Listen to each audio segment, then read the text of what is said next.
sai, ei nunca cap.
Greetings, kind. Sir? Madam? Right, so, would you perchance be interested in browsing my wares? Only the finest Avalon can offer, and I, the finest I can offer, that is. I'm sorry. I didn't mean to be rude, but are you certain? I mean, I'm sure you are a very fine specimen of a... Oh, that was a joke, wasn't it? I'm sorry. I'm sure it's very funny, but I'm just not very good at understanding your sense of humour. It's so much less, well, practical than what I'm used to. Anyway, where were we? I'd just be grateful if you didn't try to sell me any weapons. Or... No, it's not that I have anything against things made of iron. I simply don't condone violence, that's it.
Done already? Are you sure that's all you need? I have some incredibly tasty berries. Unless I ate them. Oh, yeah, I think I ate them.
You shouldn't be here. This is no place for the living. Poor sod. I pity you. I think my name was Mallory. I wandered in search of meaning, until one night, a very special dream came to me. In that dream, a beautiful, towering flower whispered to me, "You will find me, if you want me, in the garden." And so, I resolved to seek that place. This is what I found, from the rain to the gutter. I suppose it's what lies beyond those ever-watching, ever-listening doors. They wait for our next move. Soon, it will all be decided.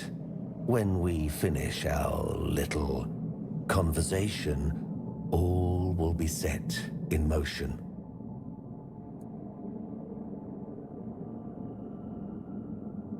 That's a good question, but I do not know the answer.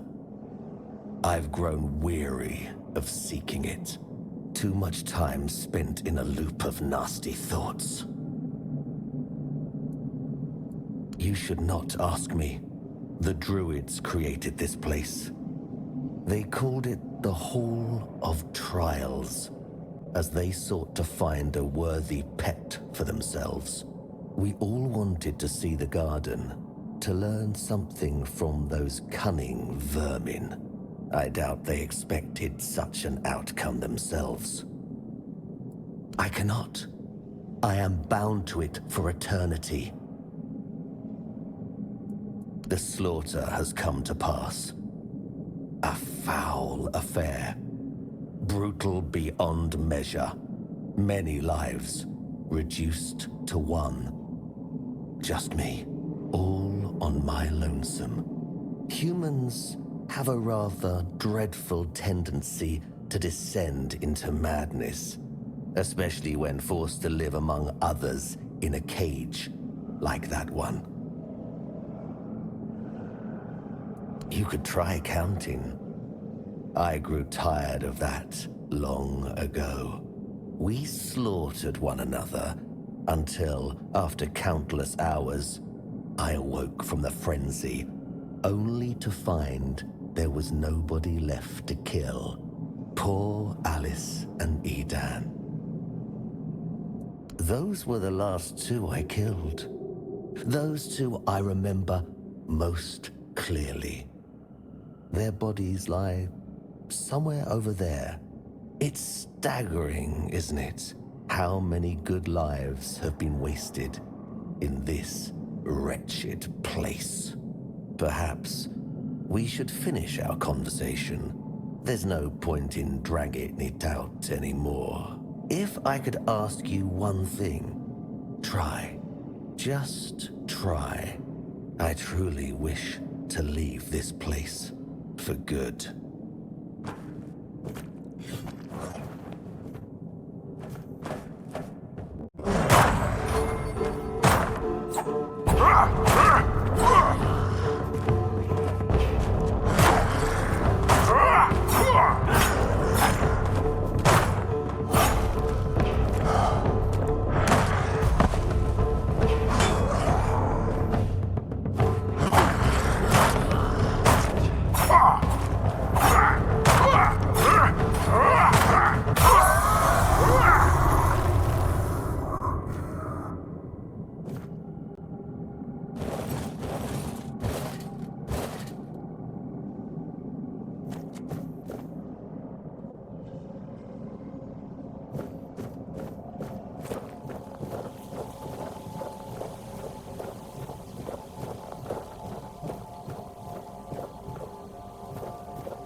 There is no me. There is no us.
What a grim moment this is.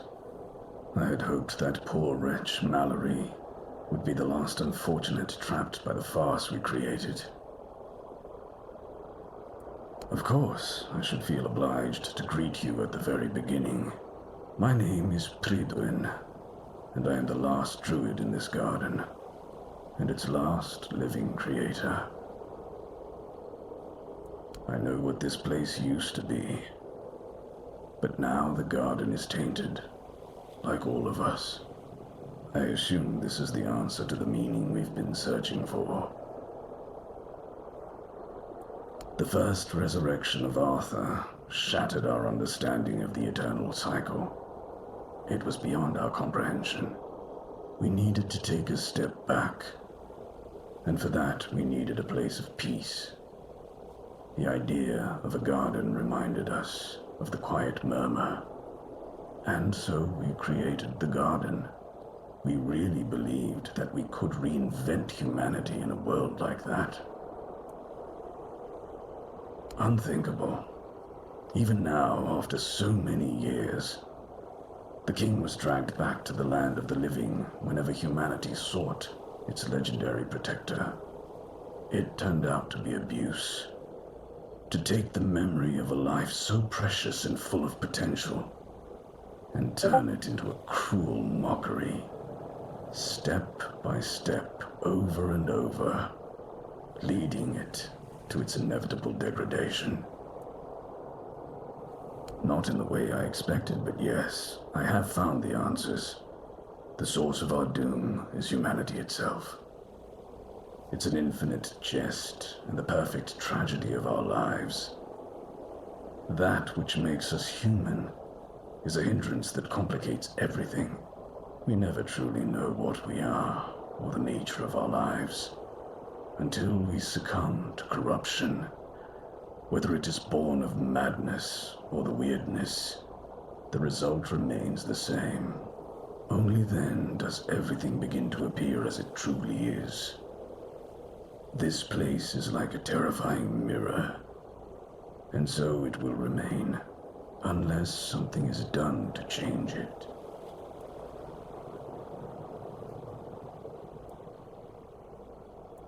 What has already happened cannot be undone. There is only one thing left to do, to bring it to an end.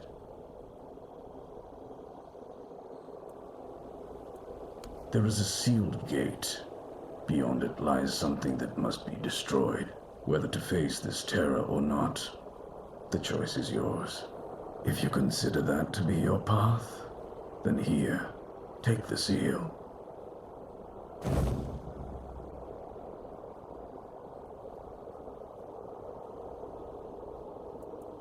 Abomination born from a futile and wasted life, the child of our vain pursuits.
Returned. You reek of blood. You reek of purification. You've killed our child and set the fate of the garden on a new path. So, peace will come sooner than I expected. Now, at last, I shall have quiet and slumber. Let the flower bloom in all its beauty and die as it was always meant to. Thank you, Seeker. The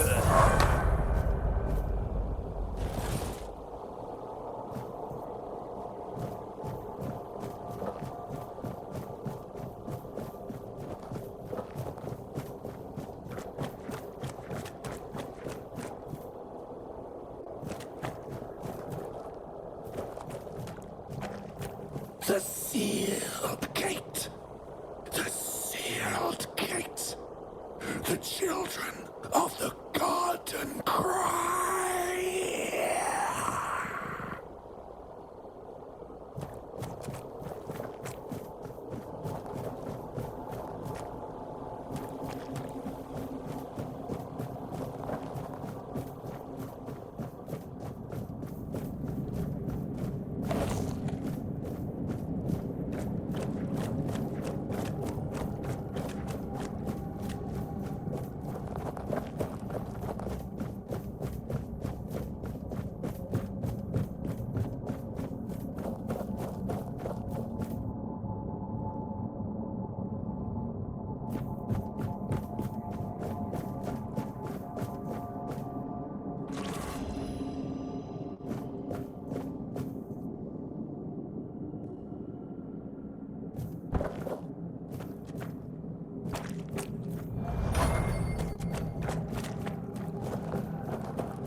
What's happening? In the name of the All Mother, what are you doing? I could have stabbed you. Wait, I haven't seen you before.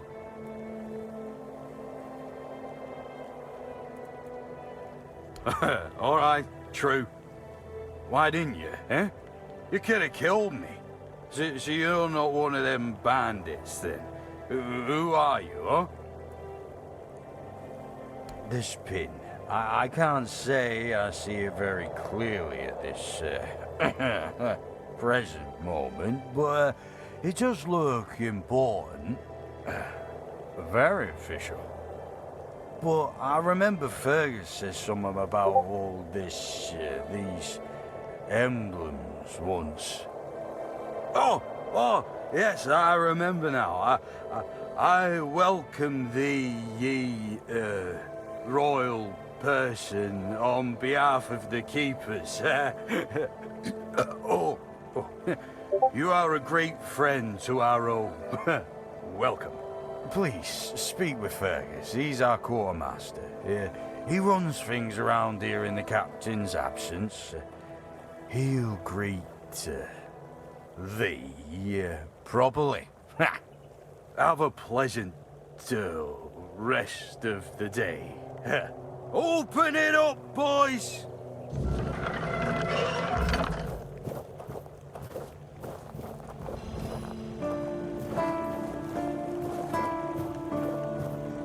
All Mother's tits. I've just about had it with this bunch of repressed virgins. And who might you be? You don't look like one of them. Oh, do I now? You would be too if you had to deal with those sniveling morons when they're up to something. Don't look at me like that. You don't get as far in life as I have if you can't smell bullshit from a mile away. There's something fishy going on here. But I'll get to the bottom of it. And here's a brilliant idea. You're going to help me. I just need you to go to Brandon and find out why that slime ball is pretending not to know I'm here. Tell him I'm waiting with his delivery. Although I'm pretty sure he knows this already. You don't know? He's the captain of this entire circus. I thought since they let you in, you must have an in with him. And it turns out you know even less than I do. There's something going on, you know? They don't want anybody to know, but I can feel it. I've been doing business with the captain for years now. Then suddenly I found myself stuck here. They won't let me further in, not even to set up camp in the village. But they won't let me out either. Anyway, good luck to you. Come and visit if you need anything.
Welcome!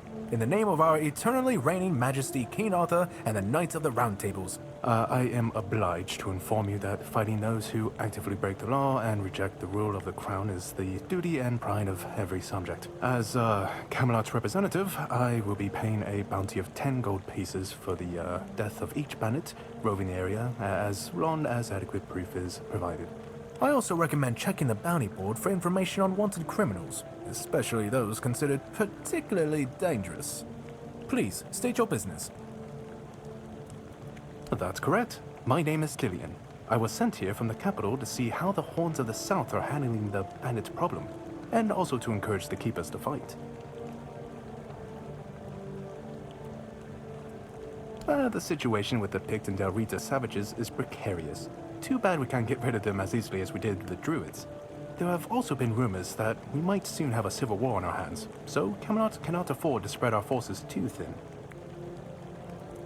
There are rumors that the Rita tribes want to unite, and that would mean open war with Camelot. As for those Pict savages, they've been growing bold, leaving their forest. For now, it's just been small scrimmages, but who knows how it would end.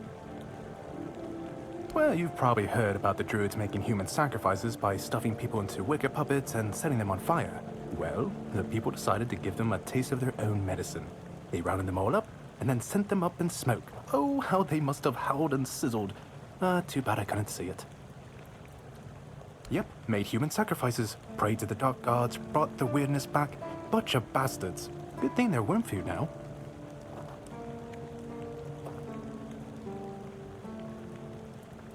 Most of them, the survivors have supposedly taken refuge with savages in the woods, and one of them is rumored to be hiding in the Horns area. But whether that was before or after the Charred Conclave, I don't know. Would you like to hear about him? His name was Slaudyard. He was lurking near Blood Lake, a small pond where they used to throw the bodies of executed convicts. They say he would fish them out and use his magic to turn them into undead monsters. Supposedly, he started needing some fresher corpses, so he slaughtered one of the keepers. The Horns organized a manhunt. They found him and sentenced him to death. People say that the moment his body touched the surface of Blood Lake, the water turned red and it's been scarred since that day. Some say that Slaudyard came back from the dead and seeks revenge. But if you ask me, it's just a tale by local simpletons. I don't really have much more to tell. It's hard to get any updates here. I only know that the new Lancelot has not been very popular, and that's putting it mildly. The Witch Morgane would have been burnt at the stake long ago if everyone weren't so afraid of her. And then we have the commoners who seem to keep forgetting their place, and loudly demanding changes. Everything is falling apart. None so far. The keepers don't want to risk being turned into pincushions for a mere 10 gold pieces. Besides, the captain banned them from leaving the horns of the south without a good reason. Too many bandits and not enough keepers. Oh, you have no idea. When I heard they were sending me south, to the very place that's crawling with bandits and barbarians from the tribes, I imagined I'd be a little closer to the action, you know? Fighting, gushing blood, screams and such like. I thought the veterans would be showing me their scars and stumps and telling me tales of how they lost their eyes, ears and limbs. Or even better, how they were ripping open throats and bellies. Instead, the only stories I hear are when those fools break their own legs when they get drunk and fall off the walls. I could be, but many people can swing a sword, but only a few have as sharp and bright a mind as I do. It's just that some people were made for fighting, while others are destined for greater things. Besides, watching and listening gives me enough.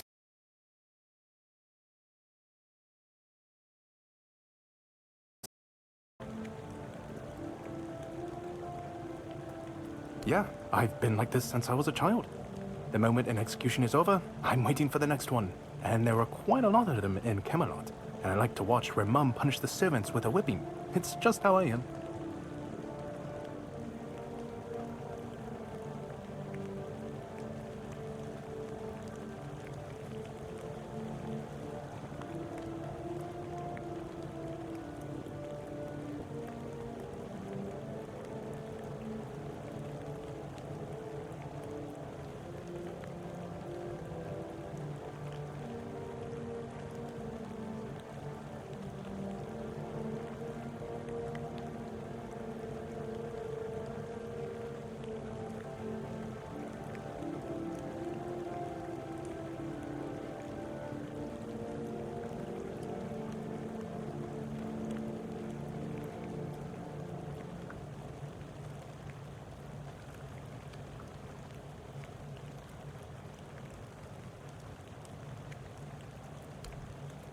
Well, Camelot would send a group of knights with Sir Galahad at the head, and he's not interested in half measures. He'd probably burn down half the garrison, or hang them. He's done both. By the way, did you know that people who are hanged rarely die from strangulation? Usually the sudden jolt causes the backbone to snap, which separates the head from the body. A while ago I saw someone hanged in the village, and it's true. One snap, and it's done. No matter what you say about him, he's very efficient. Brutal, even by my standards, but efficient. Oh, sure, plenty. Did you know that apparently if you cut off someone's head, they don't die straight away, but remain conscious for a few moments? If someone dies in a damp, closed-off space, sometimes, but very rarely, their body creates a thin layer of wax on the surface of their skin. I heard that a body decomposes in water 4 times faster than on land. I need to think. If I remember anything, I'll let you know. Really? You fought bandits and killed them?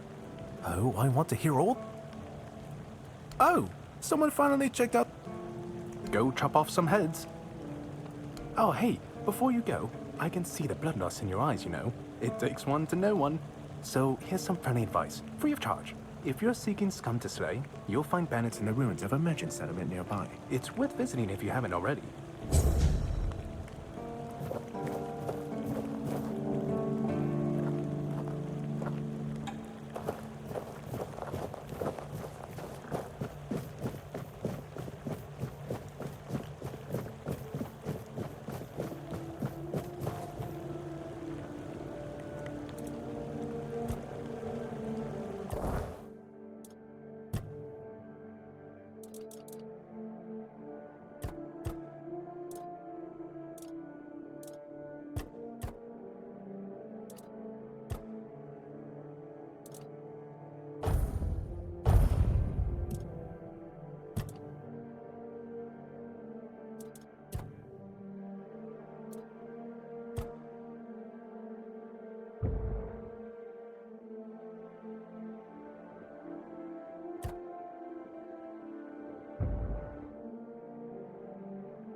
World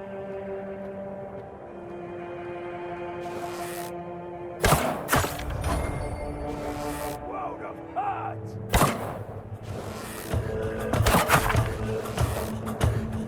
You're in the world of hurt!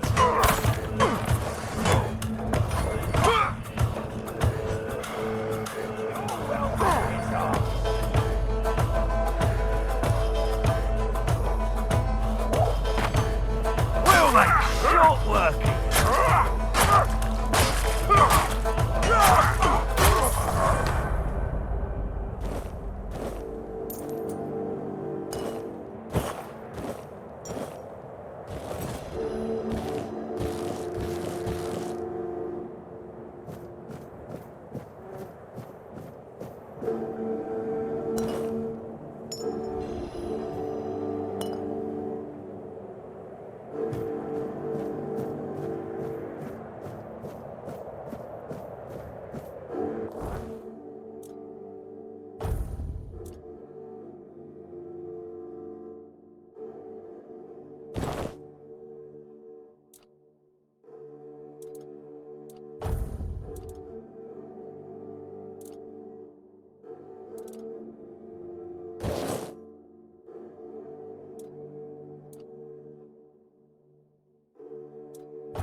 Company. We'll make short work of you. Your wealth is ours.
face. I haven't seen you before. And I'm in the woods. Is that how you want to talk? I'm Marg, a hunter in the service of the Horns of the South. Everything is interesting around here. But ultimately, it depends on what you're looking for. You should try to keep.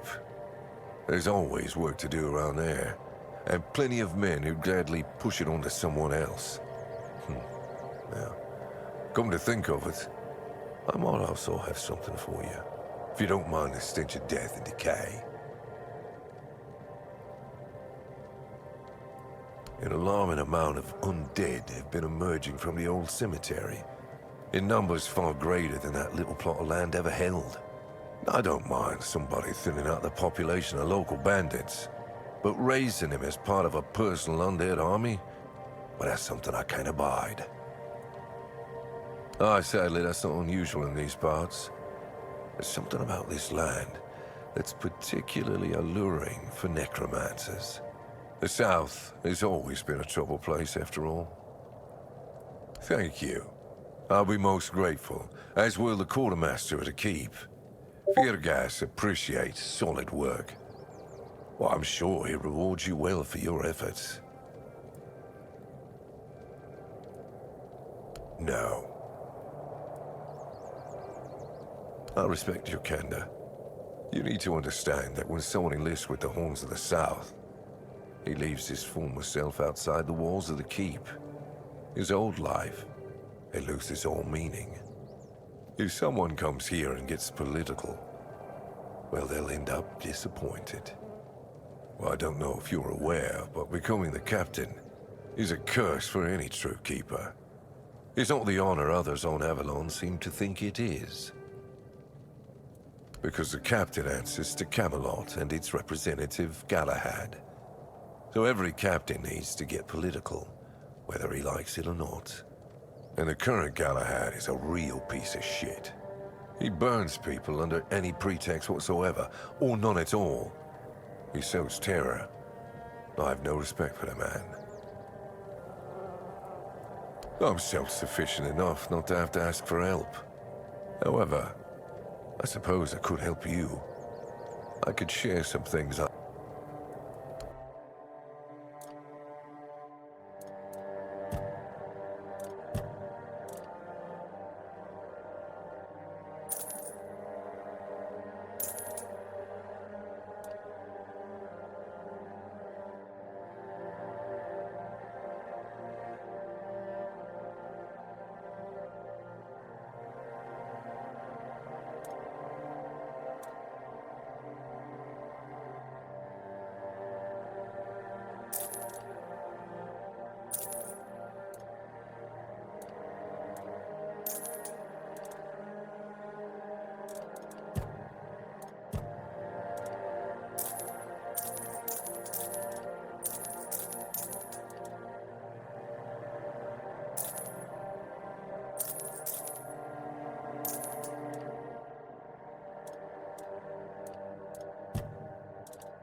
Who goes there? Are you the one responsible for all that racket? People are trying to rest in peace, damn it. You should be. These folks fell into their eternal slumber a long time ago. But some of them have turned out to be very light sleepers. Not their fault, but we should at least try not to wake them up. I'm telling you, ever since people started burning their dead, it's like they've forgotten proper manners in places like this. I know everything that happens here. If you're looking for some juicy gossip, Becca from the third row south still has no idea where her husband is. They were supposed to be buried together, you see, but he never showed up. The scoundrel. Everyone here thinks he got remarried and chose to rest with his second wife. Not me. I think he probably got eaten. Oh, that would be Master. He's been at his experiments again, I'm afraid. Getting the folks around here all agitated. Putting them back to sleep again is going to be such a chore. Master is Master. He commands the dead. I don't know much else. I'm here to serve, not to ask questions.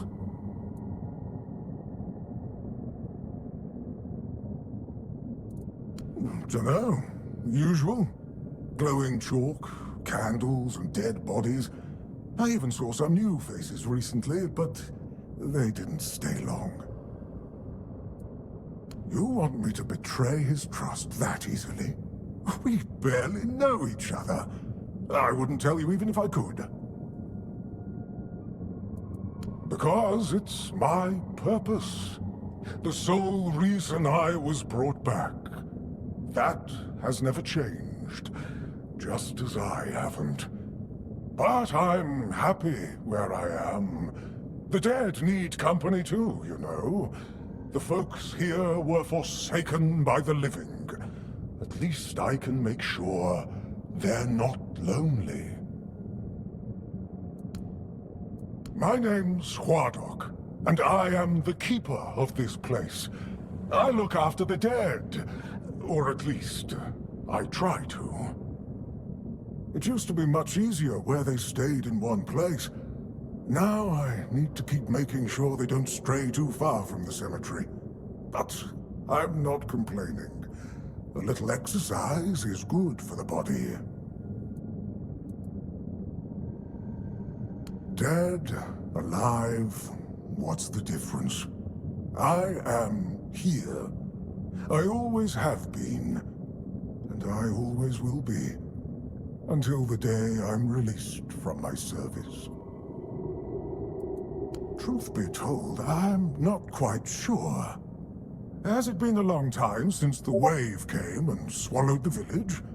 That was when people stopped coming here. It's like the sea washed away the memory of this place as well. I don't remember much of what happened afterwards. I must have fallen asleep for a while. Interested in local history, are you? Good, good. The memory of those who came before us should be preserved. I can let you in. There is a small fee of 5 gold coins, for the upkeep of the cemetery, of course. It's constant work, as you can clearly see, and my petitions for additional funds seem to have fallen on deaf ears.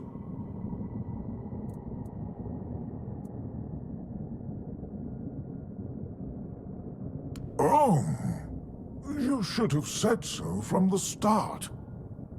Did you know that some prominent keepers rest in this place? You should pay your respects. Oh, and when you're back, please remind your captain of this place. It's in a dire condition. It requires his immediate attention.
Careful there.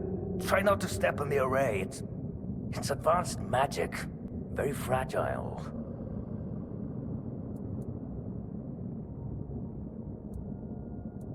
Stop.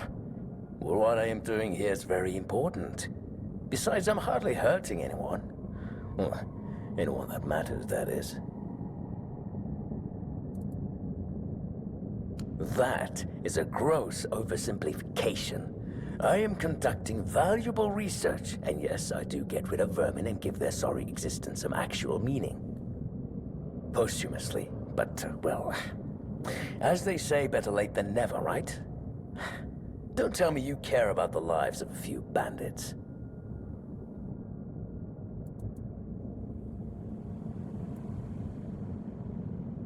Don't enjoy it either. It's messy, and it takes up far too much time that could be better devoted to my research. Think about it this way. People who wrought so much misery on others could end up bettering the lives of everyone. I've made some tremendous breakthroughs. I know people fear this kind of magic, but it creates so many new possibilities. It could change the meaning of life and death. Give those who died prematurely more time with their loved ones. We could learn to live without the fear of dying. We could treat death not like an end, but like a new beginning. I'm not desecrating anything. It's just flesh. There's nothing sacred about it in the first place. It starts decaying the moment you die. I'm merely prolonging its usefulness. And I've made some tremendous breakthroughs. Oh, please. Is that the only thing people can think of when it comes to necromancy? What use would I have with an army? My ambition isn't to command the dead, but death itself. I aim to make Avalon a place where people won't have to fear it anymore. The problem is, I keep missing something. Raising the dead is easy, but I don't want mindless minions. I want truly living undead. Yet no matter what I do, it just won't work.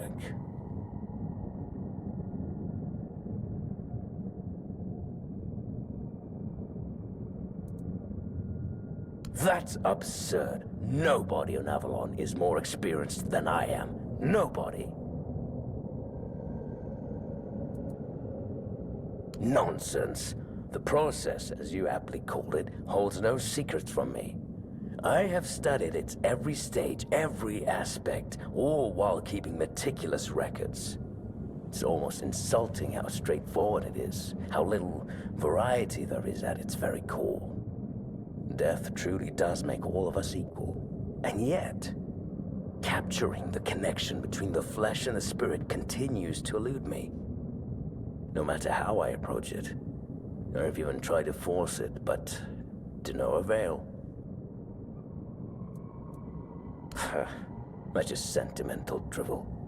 There's nothing uniquely significant about any of us. Take it from someone who's seen it all. Warduk. You mean the servant? I'm not sure where you got that idea, but he is indeed merely a minion. Quite a sophisticated one, I'll admit, but he's never said more than 2 words to me. Fine. If you wish to waste your time with him, go ahead. Who knows? Maybe his first master simply forbade him from speaking his mind. Still, don't hold your breath for any groundbreaking insights.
Oh, you're back.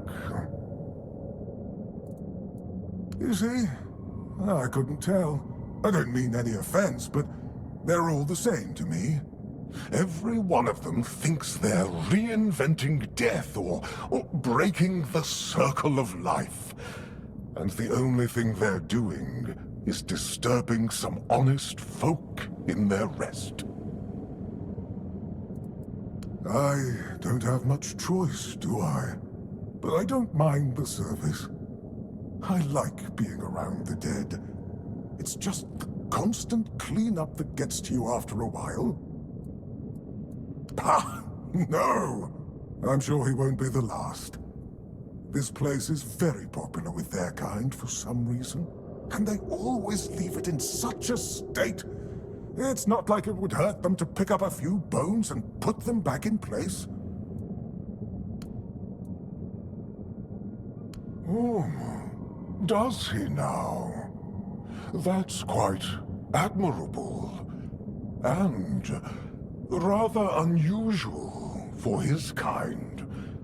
Normally they act as though they know all there is to know, yet they always end up baffled by their failures. Oh, I'd love to help, but alas, I'm not certain I can. You see, death is intensely personal, and as such, quite indescribable.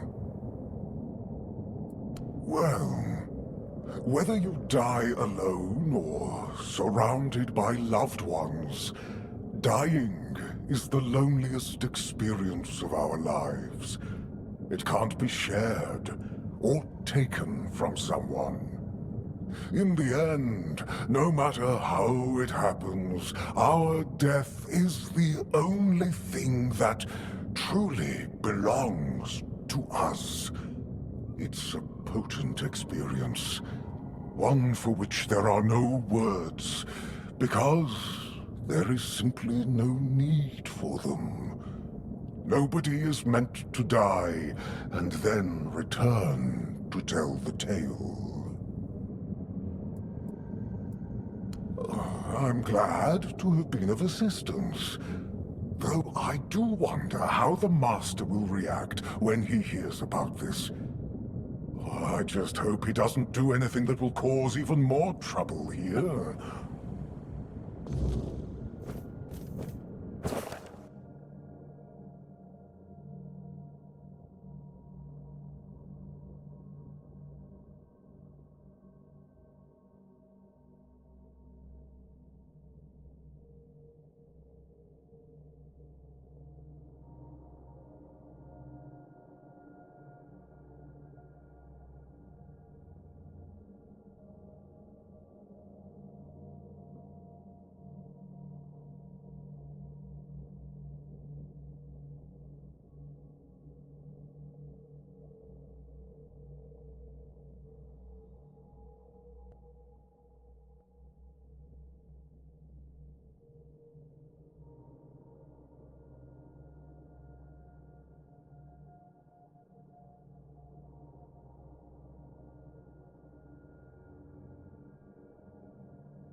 Well, what earth-shattering revelation do you have for me?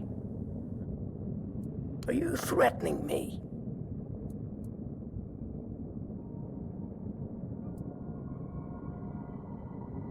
Are you out of your mind? Abandon my life's work when I'm on the brink of success. No! Tell me what the servant said. That's, No, it can't be that simple. It sounds so... sentimental. I don't believe in things that are indescribable or unmeasurable.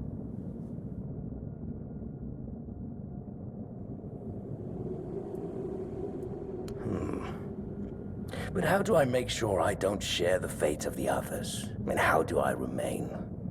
Ah, that's it. Perhaps that's the very core of the problem. What's needed is a subject who is perfectly aware of what's happening, one who understands the intent behind everything.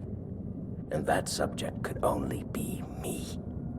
Plus, there might be a few advantages to having an undead body. Let's see. Just need a few things and...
Ah, the horns of the south.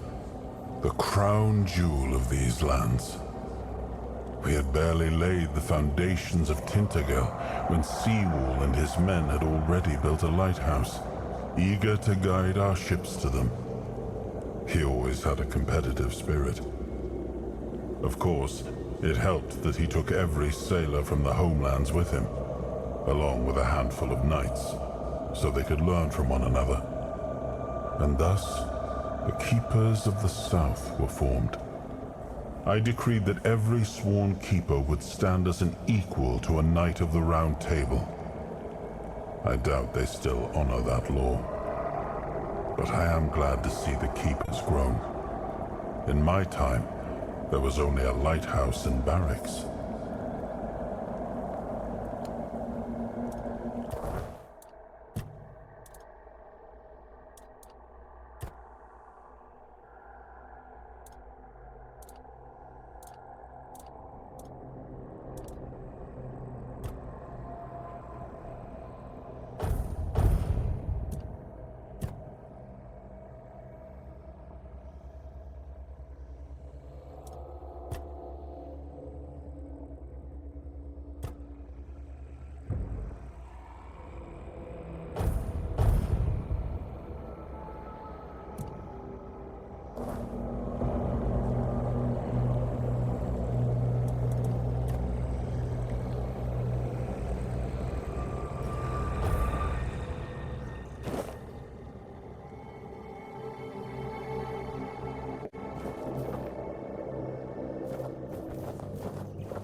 And?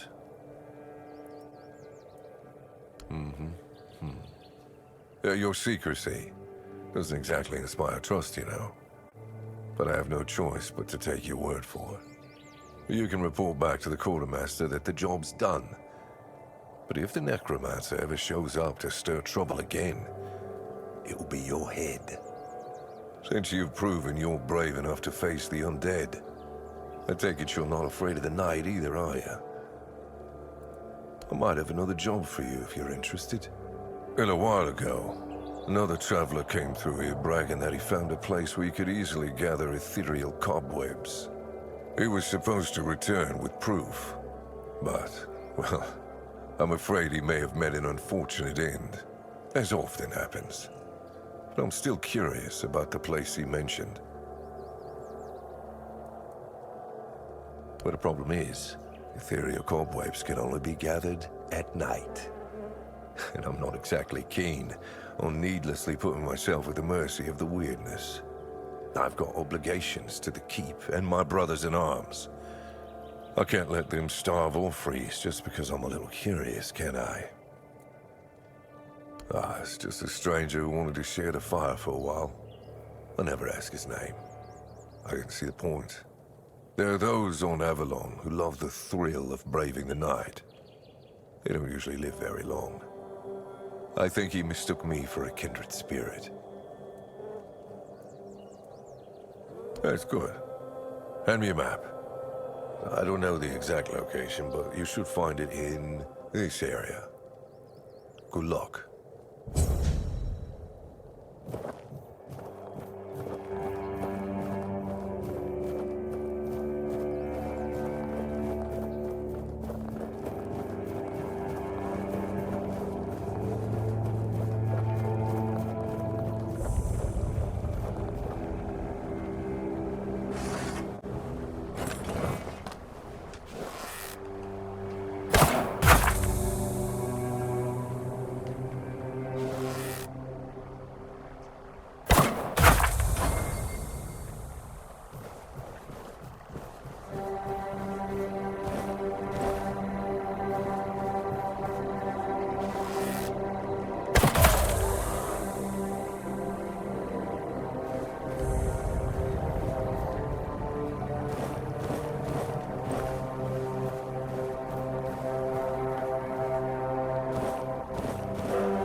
You do realize you won't score any points with the Keepers by helping me, right? Those holier-than-thou soldier boys have no idea what it takes to be a merchant in this sorry world. The things we have to do sometimes aren't exactly done according to the rule book. All right. A woman named Ness has my cargo and I need it back. I don't know where she is, but starting the search near the Arkspire seems like a good idea. And yes, you'll get paid. Just bring me the wares.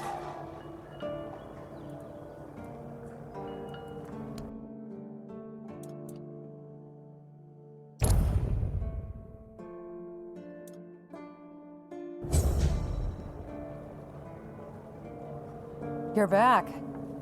Did you bring my goods?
Please, state your business.